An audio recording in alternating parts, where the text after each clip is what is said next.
Now, let's dive into today's story. Chapter 1. Fortune's Child.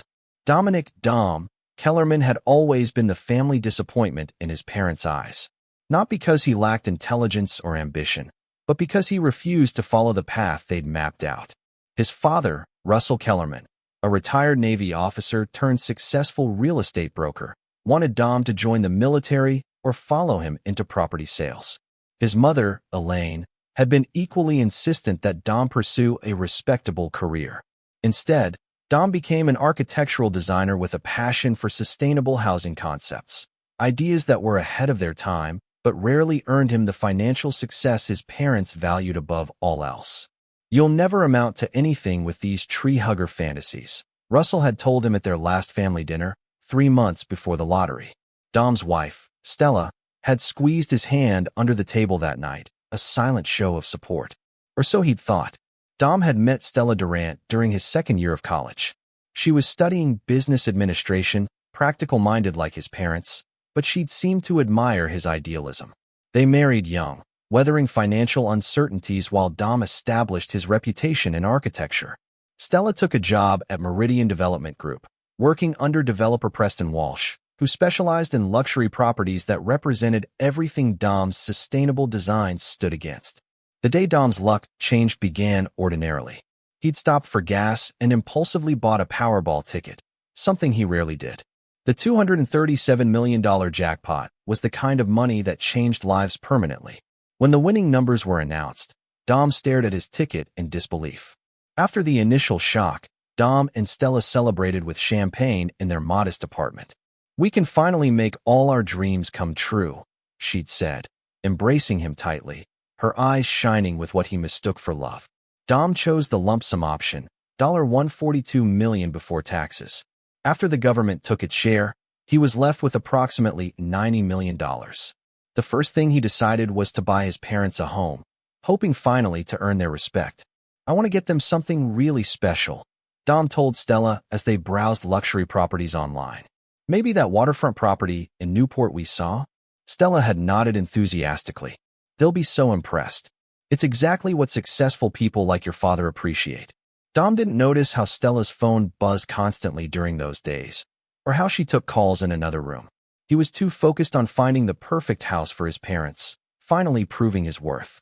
2 weeks later, Dom found a message on Stella's phone while she was in the shower. It was from Preston Walsh. "Missing you already. Last night was incredible. Can't wait to tell them all about us when the time's right." Dom's world collapsed. He scrolled through months of messages, discovering that Stella and Preston had been having an affair for over a year. Photos, intimate conversations, and plans for their future together once Stella left Dom. Plans that had apparently been accelerated when Dom won the lottery. When confronted, Stella didn't even try to deny it.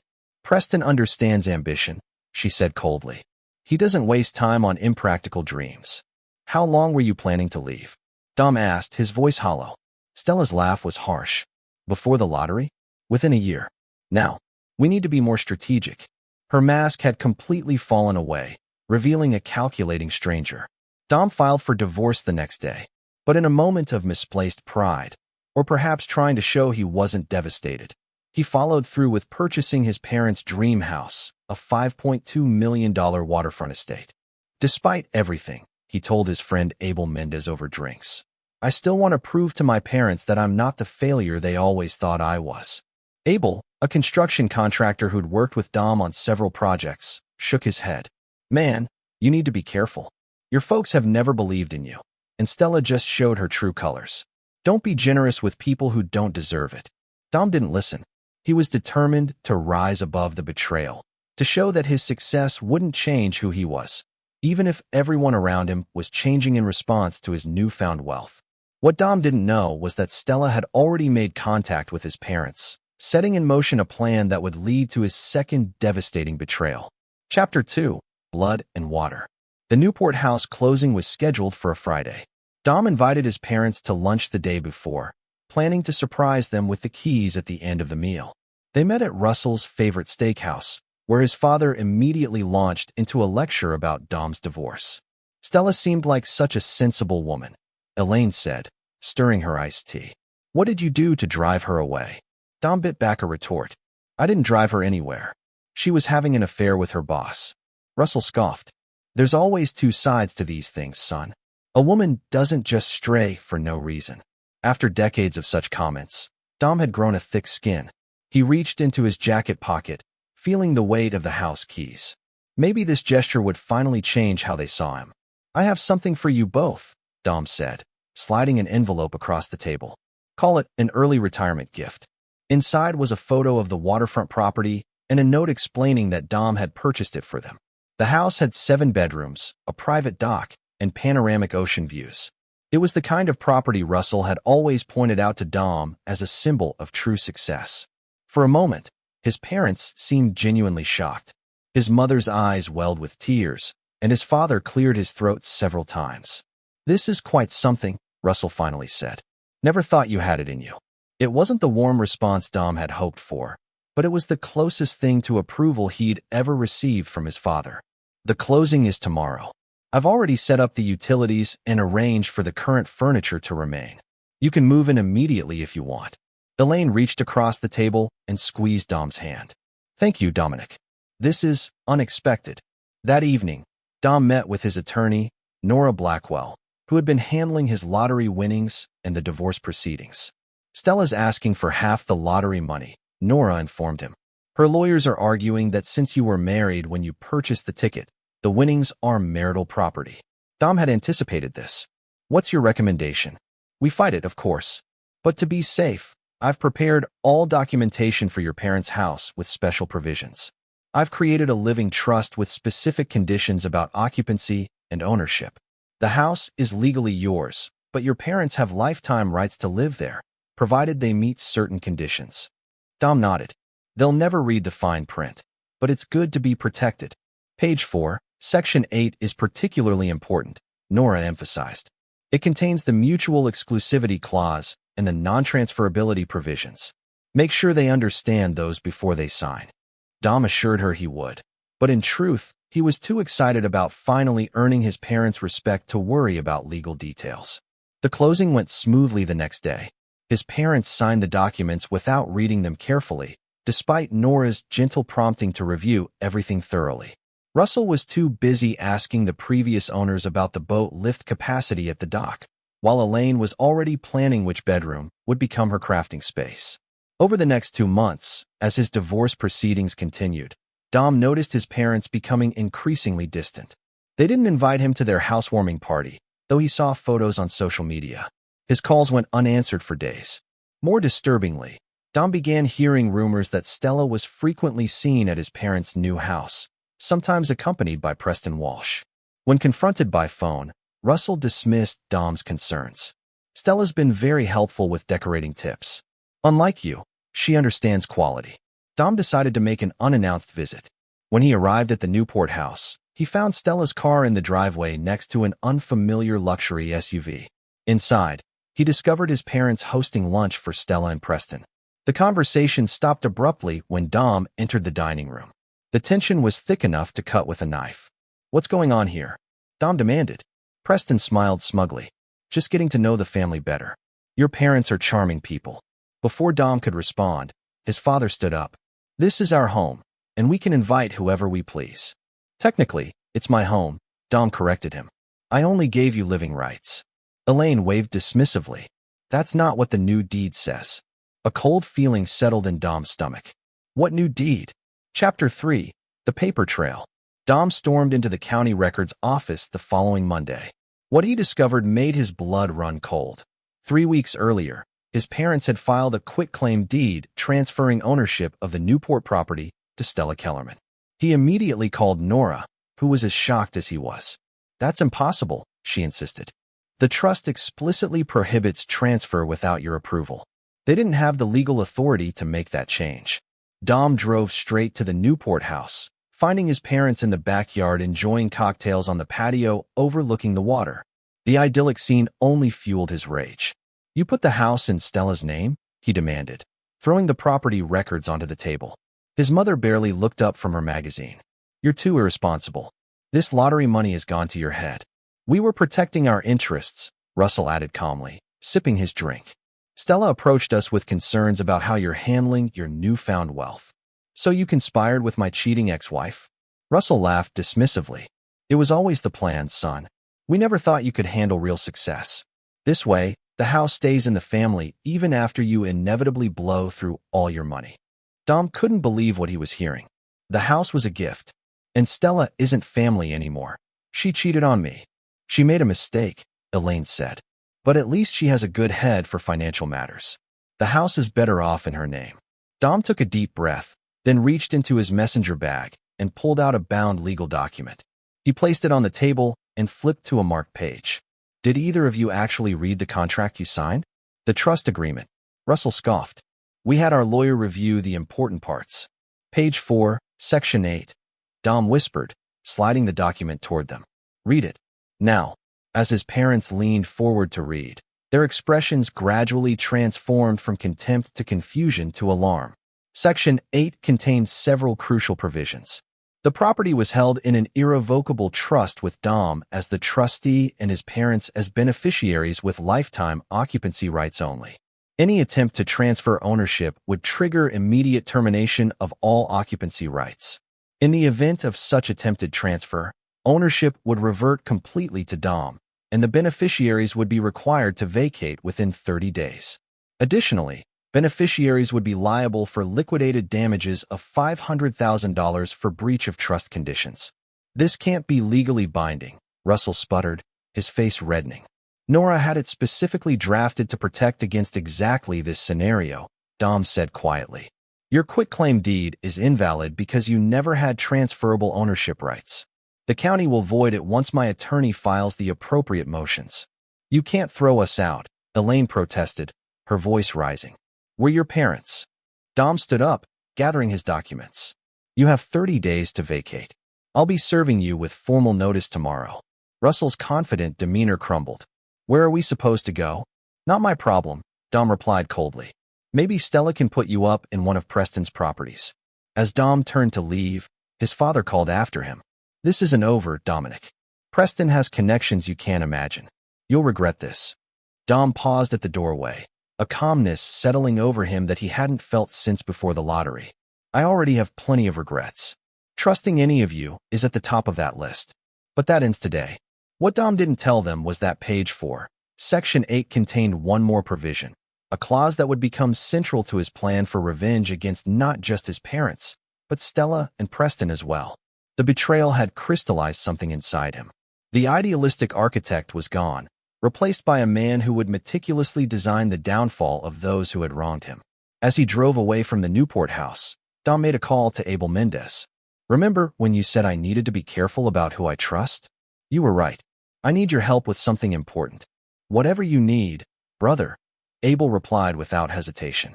Dom's plans were already taking shape in his mind, precise and devastating as any architectural blueprint. The people who betrayed him would soon learn that he was far more calculating than they'd ever given him credit for. Chapter 4, Building the Blueprint. 3 weeks later, Dom sat in Abel's workshop behind his construction office. The walls were covered with whiteboards filled with names, connections, and timelines. Abel had converted the space into a war room of sorts. You sure about this?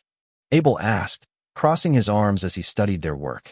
Once we start, there's no turning back. Dom nodded. They didn't just betray me. They planned it, coordinated it. This wasn't impulse. It was calculated. Their research had revealed a deeper conspiracy than Dom initially suspected. Phone records showed that Stella had been in contact with his parents even before he'd won the lottery. Trust documents filed by Russell's attorney contained provisions similar to those in the quitclaim deed, suggesting this plan had been in the works for months. Most disturbing was what they learned about Preston Walsh. The developer had a reputation for acquiring properties through questionable means. He specialized in pressuring owners to sell at below-market rates, using everything from building code violations to personal intimidation.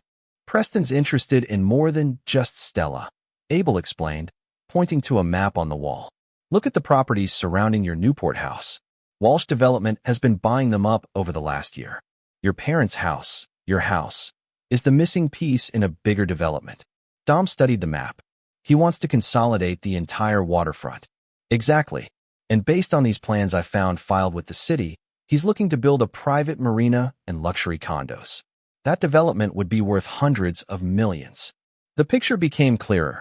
Preston had used Stella to get to Dom's parents, and collectively, they planned to leverage the house as part of Preston's development scheme, cutting Dom out entirely while profiting from his lottery winnings. Dom's phone rang. Nora Blackwell calling with an update. The court invalidated the quitclaim deed, she reported. The house is firmly back in the trust, with you as trustee. Your parents filed an emergency motion to stay the eviction, but the judge denied it based on the clear language of the trust agreement. Have they vacated? No, and that's where things get complicated. They filed a lawsuit claiming undue influence and lack of capacity when signing the trust documents. It's frivolous, but it could delay things. Dom wasn't surprised. Let me guess. They've retained Howard Spaulding as counsel. How did you know? Spaulding is Preston Walsh's personal attorney. This confirms they're all working together. Dom paused. What about the liquidated damages clause? We've filed for enforcement. The court will likely grant judgment for the full $500,000. After ending the call, Dom turned back to Abel. They're using legal delays while Preston advances his development plans. We need to move faster. Abel nodded toward a woman sitting quietly in the corner of the workshop, reviewing documents. That's why I brought in Vanessa. Vanessa Reyes looked up, tucking a strand of dark hair behind her ear. Abel tells me you're in need of someone with my particular skills. Vanessa used to work for the county assessor's office, Abel explained. She knows everything about property records, zoning regulations, and building permits. More importantly, she knows where the bodies are buried, so to speak. Dom raised an eyebrow. What do you mean? Vanessa closed her laptop. Preston Walsh doesn't just bend rules. He breaks them, then pays to have the pieces hidden. I left the assessor's office because I wouldn't play along. I've been collecting evidence ever since. Can your evidence stop his development plans? Vanessa shook her head. Not by itself. He's too well-connected politically, but combined with the right strategy. She smiled. I hear you're good at designing things, Mr. Kellerman. For the first time since discovering his parents' betrayal, Dom felt a surge of something beyond anger, possibility. I need to design something they'll never see coming. Together, the three began crafting a plan that would exploit Preston's own methods against him, use Stella's greed as a weapon, and bring his parents face to face with the consequences of their betrayal. The first phase required understanding exactly how Preston's development would proceed. Vanessa provided critical insights. Walsh needs three things to make his marina project viable: full property consolidation, environmental impact exemptions, and accelerated permit approvals. He's already greased the wheels with Planning Commissioner Boyd for the permits. Councilman Terrence is championing the environmental exemptions in exchange for campaign contributions. Dom considered this information. So if we disrupt any of these three elements, the whole project collapses, Vanessa confirmed. Abel pointed to the map. The Newport house is the cornerstone. Without it, the marina configuration doesn't work. That's why they were so desperate to get control of it. Dom stood up and walked to the whiteboard. Then we start by securing the house completely. No more legal challenges. How? Abel asked. They'll keep filing motions and delays. Dom picked up a marker and started sketching a new diagram. By giving them exactly what they want, but with a fatal flaw. Chapter 5, False Foundations. 1 week later, Russell and Elaine Kellerman received an unexpected call from their son. I want to propose a settlement, Dom told them. Meet me at Nora's office tomorrow at 10 a.m. When his parents arrived, they found not only Dom and Nora waiting, but also Preston Walsh and Stella. Dom had invited them all. I'm tired of fighting, Dom announced once everyone was seated. You all clearly want the Newport property, and I have plenty of money.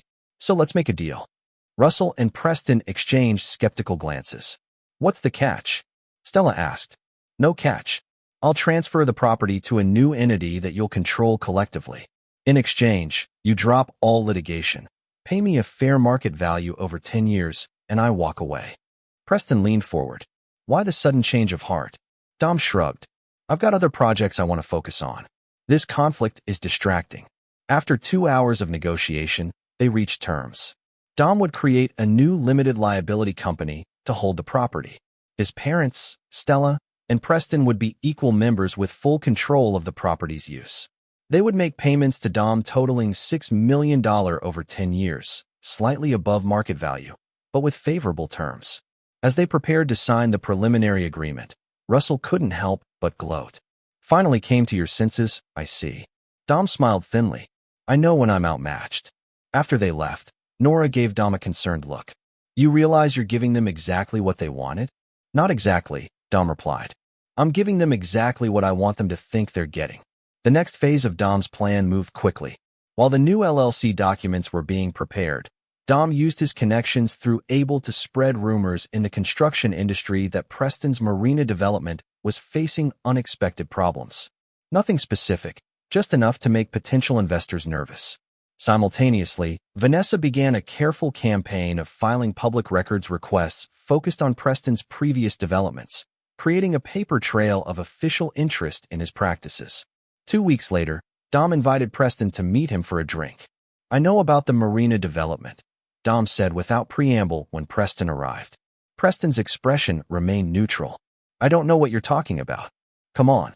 The property consolidation, the pre-approved permits, Councilman Terrence's environmental exemptions. It's a good plan. Very profitable. Preston studied Dom for a moment. What's your angle here? I want in, Dom replied simply. Not as an architect, as an investor.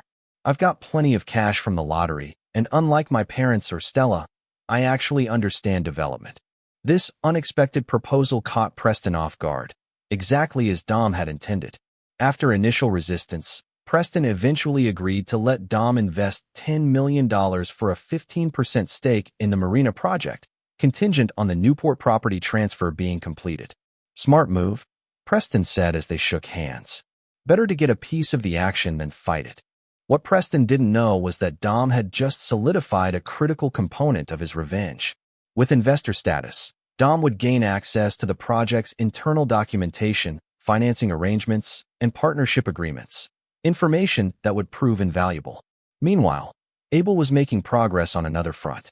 He'd identified a structural engineer who had worked on several of Preston's previous developments, a man named Victor Sandoval who'd left the company under mysterious circumstances. After several meetings, Victor finally opened up to Abel. Walsh forced me to certify structures that weren't up to code. When I refused on the Bay Point Towers project, he threatened my family.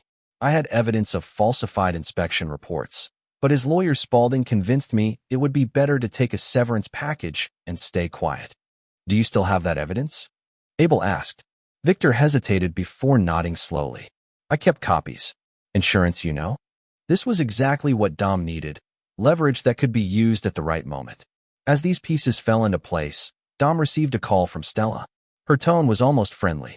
I think we got off on the wrong foot with this settlement, she said. Maybe we could discuss things over dinner? Just you and me, for old time's sake. Dom agreed, sensing an opportunity. They met at an upscale restaurant where they had celebrated their anniversary just a year earlier. Stella was wearing the diamond necklace Dom had given her, a calculated choice. Throughout dinner, Stella was charming and nostalgic, reminiscing about their better days. As dessert arrived, she reached across the table to touch his hand. I've been thinking about us, Dom. Maybe I acted hastily. We had something special once. Dom looked at her hand on his. What about Preston? Business and pleasure got confused, she said with practiced regret. But now that we're working together on this development, I've realized what's really important. Dom played along, letting her believe he was receptive to reconciliation. By the end of the evening, Stella clearly thought she had him reconsidering their divorce. It's good to see the real you again, she said as they parted. The man I married. Dom smiled. People can surprise you. As he watched her drive away, Dom called Abel. Stella took the bait. She thinks she can manipulate me back into her life. And Preston? Does he know she's making this play? I doubt it. That's what makes it perfect. She's getting greedy, wants the development money and her share of my lottery winnings. We can use that. Everything was proceeding according to plan. The new LLC documents would be ready to sign in 3 days. Preston believed Dom was becoming a passive investor in the marina. Stella thought she was seducing her way back into Dom's fortune, and his parents were just happy to keep their waterfront mansion. None of them realized that the legal entity Dom had created contained its own version of Page 4, Section 8, a ticking time bomb designed to destroy not just Preston's development plans, but the foundations of trust between all the conspirators. Chapter 6. Cracks in the Coalition. On the day the LLC documents were to be signed, Dom arrived early at Nora's office to review the final preparations. Everything's in place, Nora confirmed. The trigger clauses are buried in the technical language about capital contributions and developer obligations. Unless they have a very diligent attorney who specializes in both real estate and securities law, they won't spot the implications. Dom nodded. And if they do spot something? Each problematic section, read individually, appears to be standard boilerplate. It's only when you connect them that the trap becomes apparent. Their conversation was interrupted when Nora's assistant announced that Howard Spaulding, Preston's attorney, had arrived early and was asking to review the documents before the others arrived. This could be a problem, Nora murmured. Dom shook his head. Actually, it's perfect. Let him review them alone. When Spaulding entered the conference room, Dom greeted him cordially. Howard, good to see you. Nora needs to prepare some additional exhibits. Do you want to get started while we wait for the others? Spaulding nodded, his expression professionally neutral as he began reviewing the thick document. Dom excused himself, ostensibly to help Nora with the exhibits. In reality, Dom went to another office where Abel was waiting with Victor Sandoval. Is Spaulding alone with the documents? Dom nodded, and focused completely on finding any legal traps. Then he won't be expecting this kind of trap, Abel said, dialing a number on his phone and putting it on speaker. Spaulding, the attorney answered. Mr. Spaulding, this is Benjamin Morris from the State Licensing Board, Abel said, disguising his voice. We've received some concerning documentation regarding falsified structural engineering certifications on the Bay Point Towers project. A Mr. Victor Sandoval has provided sworn testimony and evidence implicating you in the cover-up of code violations.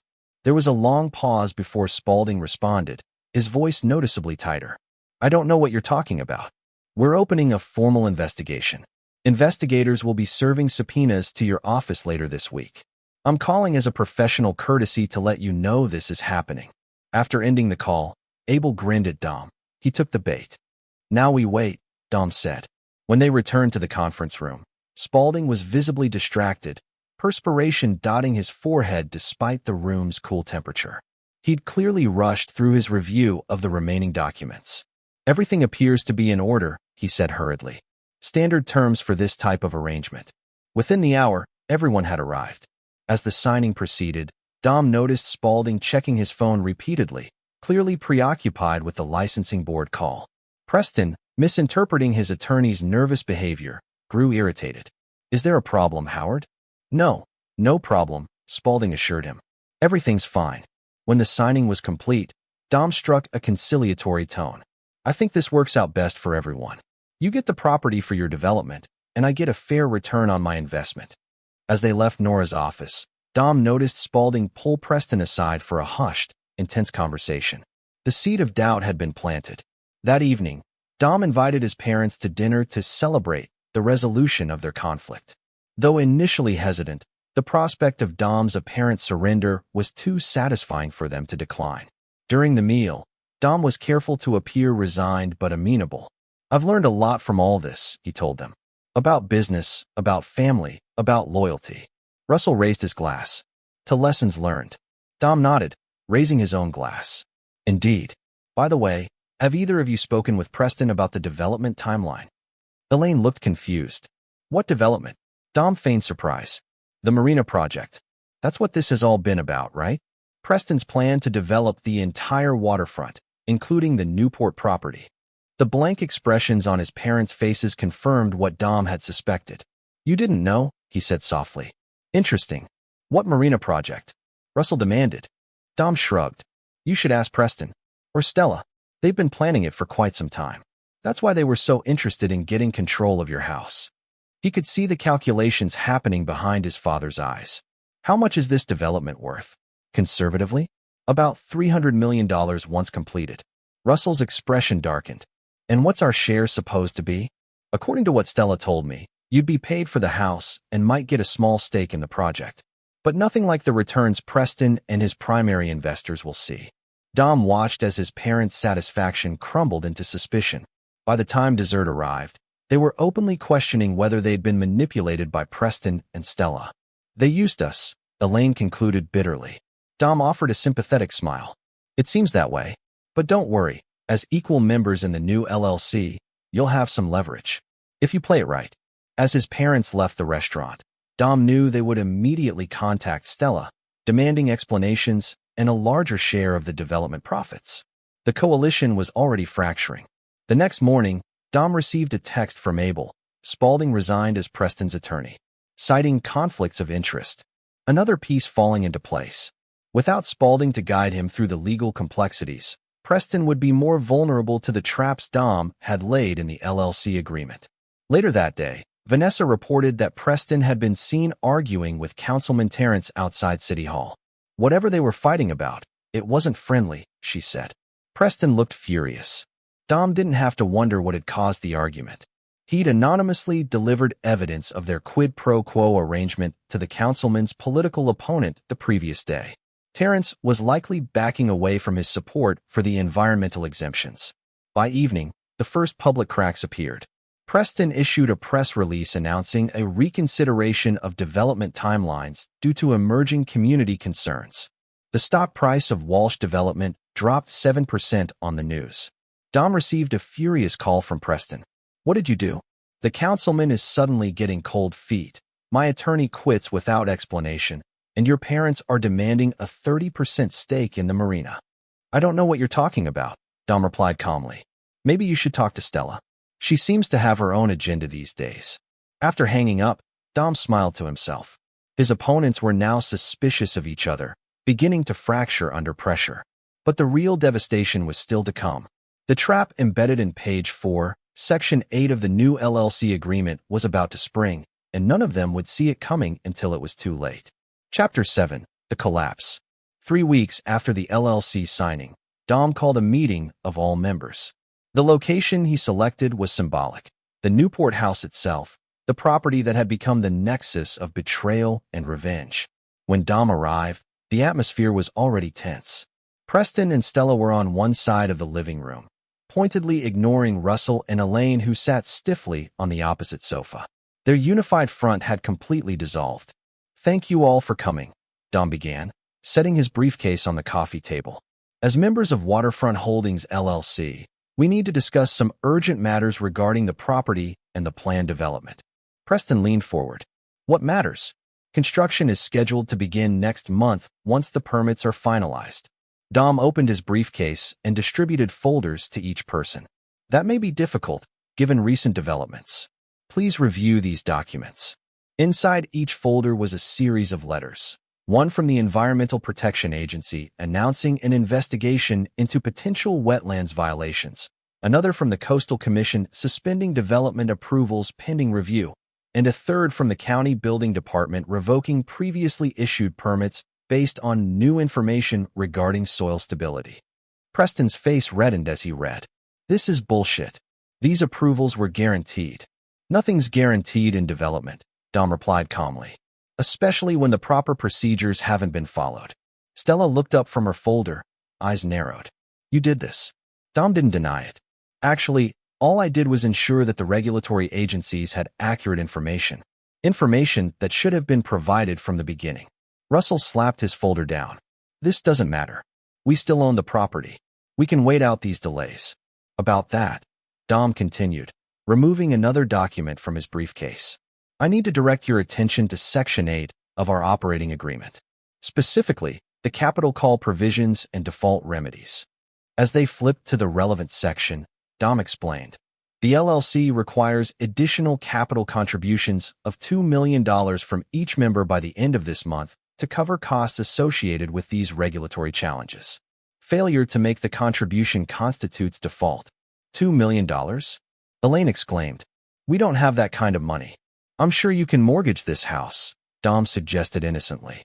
Oh wait, you can't, because it's owned by the LLC now. Preston waved dismissively. Fine. I'll cover the capital calls for everyone. We can adjust the ownership percentages accordingly. I'm afraid that's not possible, Dom said, pointing to another subsection. The agreement specifically prohibits any member from covering another member's capital obligations, and the default remedy is quite severe. The room fell silent as they read the consequences. Any member failing to meet the capital call would forfeit their entire interest in the LLC to the non-defaulting members. This is extortion, Preston snarled. No, Dom corrected. It's exactly the same predatory structure you've used in your other development partnerships. I simply adopted your model, Mr. Walsh. Preston turned to Stella. You said you reviewed these documents. I did, she protested. But Howard was supposed to handle the technical details. Dom allowed himself a small smile. Yes, Howard Spaulding. I understand he's currently cooperating with the state licensing board regarding some irregularities in past projects. The implications weren't lost on Preston. His attorney had been compromised, distracted by his own legal problems during the critical document review. Russell stood up, pointing an accusatory finger at Dom. You planned this from the beginning. No, Dom replied, his voice hardening. You all planned your betrayal from the beginning. I simply designed a better trap. Dom laid out the reality of their situation. His parents couldn't afford the capital call and would lose their interest. Preston and Stella might be able to pay, but the regulatory hurdles would delay the project for years, bleeding them financially while they fought the violations. There is an alternative, Dom offered. A settlement that might be more palatable than mutual destruction. What kind of settlement? Preston asked warily. Dom outlined his terms. Preston would withdraw completely from the development, transferring all interests and permits to a new entity controlled by Dom. Stella would relinquish any claims to Dom's lottery winnings in their divorce settlement. His parents would publicly acknowledge their attempted deception and surrender any interest in the property. In exchange, Dom concluded, I don't pursue the fraud claims I've documented against each of you. And believe me, there's enough evidence to make things very uncomfortable for everyone in this room. After hours of bitter negotiation, punctuated by recriminations among the conspirators themselves, they reluctantly agreed to Dom's terms. As they signed the settlement documents, the unified front they'd once presented had completely collapsed into mutual distrust and blame. When the others had left, Dom stood alone in the Newport house, looking out over the water. The property that had been the catalyst for so much betrayal would now serve a different purpose, one that none of his betrayers had anticipated. Chapter 8. Reconstructing the Truth. 2 days after the settlement meeting, Dom met with Vanessa Reyes at Abel's workshop to finalize the next phase of his plan. Everything's proceeding on schedule, Vanessa reported. The regulatory holds will be lifted once the new ownership structure is recorded. Your parents have vacated the Newport house, and Preston's development company has announced his retirement due to health concerns. Dom nodded, reviewing the paperwork before him. And Stella? Signed the divorce settlement yesterday. She gets nothing from the lottery winnings. Abel leaned against a workbench. So that's it. You've got the house back, the development can proceed, and they all walk away licking their wounds. Dom looked up, his expression resolute. Not quite. There's still the matter of consequences. Over the next week, Dom's revenge entered its final phase. Using the evidence Vanessa had gathered in Victor's testimony, Dom initiated a series of calculated revelations about Preston's business practices. Not through lawsuits. That would be too direct, but through anonymous tips to business journalists, regulatory agencies, and Preston's competitors. The resulting investigations caused Preston's development company to lose projects and investors. His reputation in the industry, built over decades, crumbled within weeks. By the time Preston realized the source of the leaks, it was too late to contain the damage. For Stella, Dom engineered a different kind of justice. Through connections at Meridian Development, he ensured that her role in the Newport scheme became known throughout the industry. Her professional credibility evaporated, and her aspirations for advancement were permanently derailed. She wanted status and wealth, Dom told Abel. Now she'll have neither. His parents faced their own reckoning. Dom sent detailed accounts of their betrayal to every family member and friend, including documentation of their willingness to conspire with Stella against their own son. The social ostracism was swift and complete. The country club memberships and community standing they'd valued above all else vanished overnight. But Dom's true masterstroke came in the form of what he did with the Newport property. Rather than keeping it or developing it as Preston had planned, Dom donated the house and surrounding land to create a sustainable, affordable housing development, the very concept his parents and Stella had ridiculed as impractical. He named it the Fine Print Foundation, dedicated to helping victims of predatory real estate practices. The irony wasn't lost on anyone familiar with the story. At the groundbreaking ceremony, which received extensive media coverage, Dom was approached by a local reporter. "Your parents and ex-wife were conspicuously absent today," the reporter noted. "Any comment on the rumors about how you acquired this property?" Dom smiled. "Let's just say I learned the importance of reading contracts carefully, especially page 4, section 8. Chapter 9, The Final Amendment. 1 year after the settlement, Dom stood at the edge of the completed fine print foundation housing development. Where once a single mansion had stood, now 20 environmentally sustainable homes provided affordable housing to families who would otherwise have been priced out of the area.